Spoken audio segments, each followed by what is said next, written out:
Anna pulled back on her flight stick, reorienting herself until she had the other ship dead center in her window. A targeting reticle lit up once she had them in her sights, and she pulled the trigger. White tracers exploded from her wings, converging in twin lines on the other ship. A flare of flickering light told her she had punched through the shields, and alarms blared to tell she had scored a hit. The Khaleesi turned in a quick yaw to the right, pointing its nose at her. Those alarms became harsh screeches that said she was being targeted. Anna thumbed the hat switch on her flight stick. Her shuttle slid downward. White tracers flew over her canopy window, each one hitting nothing but air. Anna reoriented the nose of her shuttle, taking aim once again. She fired, and did some damage to the Khaleesi's belly. The other ship lurched forward. It flew over her shuttle in a steep nosedive that would take it back to the surface. Anxiety seized Anna's heart with icy fingers. These people were trying to flee the solar system. Why would they turn? She stepped on the pedal. Her ship yawed around until she was staring at the snow-covered fields of southern Ohio. The Khaleesi, a gray blur in the magnified square. Okay, you can fly, a man's voice said in her speakers.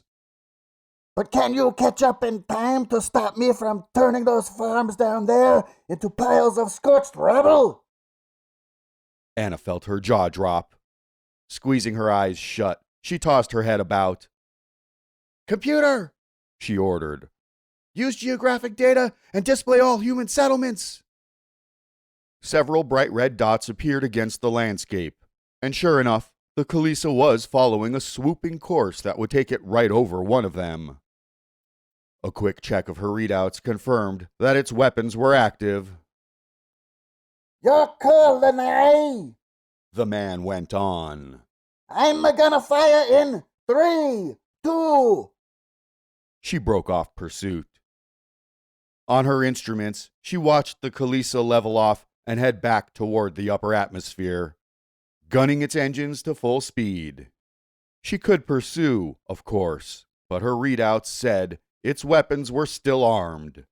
If she tried to subdue them while inside the atmosphere, they would fire. Continuing this little skirmish wasn't an option. As it stood, there was only one death on her conscience, a young pilot named Dex Aaron. She had no intention of adding more. Anna! Jack said over the speaker. You okay? Baring her teeth with a hiss, Anna winced. The heat in her face could have melted ice. Yeah, I'm fine, she growled.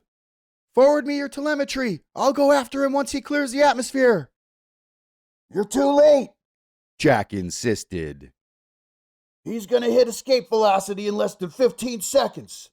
We got ships trying to converge, but they won't make it in time. Damn it! Traveling at FTL speeds was a tricky business. The closer you got to a major source of gravity, the harder it was to form a warp field. Most ships couldn't do it until they put some distance between themselves and the planet in question.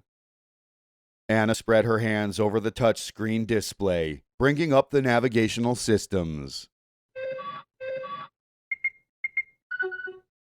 She tapped in a course that would take her to the upper atmosphere.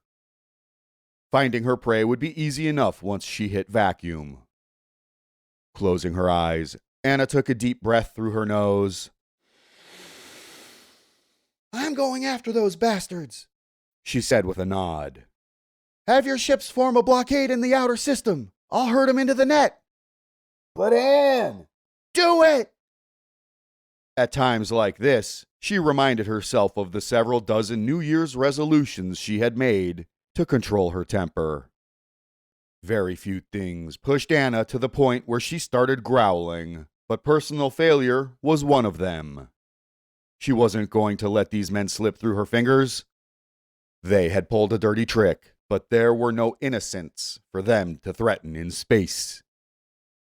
The blue sky in her window faded to swirling mists that parted to reveal a vast expanse of stars twinkling in the blackness. She powered the ship's gravitational drives, accelerating to a speed that would let her break orbit in seconds. Anna checked her instruments.